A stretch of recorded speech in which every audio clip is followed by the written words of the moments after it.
നമുക്ക് വെറൈറ്റി ആയിട്ടുള്ള ഒരു സെറ്റ് പരിചയപ്പെട്ടല്ലോ. സാധാരണ നമ്മൾ സെറ്റ് കാണുന്ന നെക്ലേസ്, റിംഗ്, സ്റ്റഡ് ഒക്കെ ആയിട്ടുള്ള സെറ്റ് അല്ലേ. ഈ സെറ്റിൽ നമുക്ക് സെക്കൻഡ് സ്റ്റഡ്, നോസ്പിൻ ഒക്കെ വരുന്ന വെറൈറ്റി ആയിട്ടുള്ള സെറ്റ് ആണ് കേട്ടോ. അതും പേളിൽ വരുന്ന മോഡലാണ്.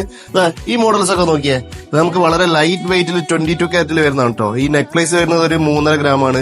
അതുപോലെ തന്നെ ബ്രേസ്ലെറ്റ് വരുന്നത് 3 ഗ്രാമാണ്. ഈ സ്റ്റഡ് നമുക്ക് വെറും 1.5 ഗ്രാമിൽ താഴെയാണ് കേട്ടോ വരുന്നത്. അതുപോലെ തന്നെ ലെഗ് ചെയിൻ വരുന്നത് നമുക്ക് 3.5 ഗ്രാമിൽ താഴെയാണ്. റിംഗ് വരുന്നത് 2 ഗ്രാമാണ്. അതുപോലെ തന്നെ ഈ ബാങ്കിളൊക്കെ വരുന്നത് നമുക്ക് വെറും 2.5 ഗ്രാം കേട്ടോ. ഈ 2.5 ഗ്രാമിലാണ് നമുക്ക് ബാങ്കിൾ വരുന്നത് 22 കാരറ്റിൽ. അതുപോലെ തന്നെ നമുക്ക് സെക്കൻഡ് സ്റ്റഡ് വരുന്നത് ഒരു 200 ബിലോ ആണ് നമുക്ക് സെക്കൻഡ് സ്റ്റഡ് വരുന്നത്. റിംഗ് വരുന്നത് 2 ഗ്രാമാണ്. അതുപോലെ തന്നെ നമുക്ക് നോസ്പിന് വരുന്നത് ഒരു 80 ദിർഹംസ് ആ റേഞ്ചിലൊക്കെ ആണ് കേട്ടോ. അപ്പൊ സെറ്റ് ഒക്കെ എല്ലാവരും കണ്ടില്ലേ. നമുക്കിത് സെറ്റ് ആയിട്ടും സെപ്പറേറ്റ് ആയിട്ടും എങ്ങനെ വേണമെങ്കിലും എടുക്കാം. അപ്പൊ ഇതുപോലുള്ള ലൈറ്റ് വെയിറ്റ് വെറൈറ്റീസ് ഒക്കെ വേണമെങ്കിൽ നമ്മുടെ ഷോപ്പ് വിസിറ്റ് ചെയ്യാം. നമ്മളെ ലൊക്കേഷൻ വരുന്ന അറിയാലോ, ദുബായ് അൽക്കുസിൽ അൽക്കൈൽ മാളിന്റെ നേരെ ഓപ്പോസിറ്റ് ആണ്. അപ്പൊ എല്ലാവരും ഷോപ്പ് വിസിറ്റ് ചെയ്യുക, പർച്ചേസ് ചെയ്യുക. Thank you.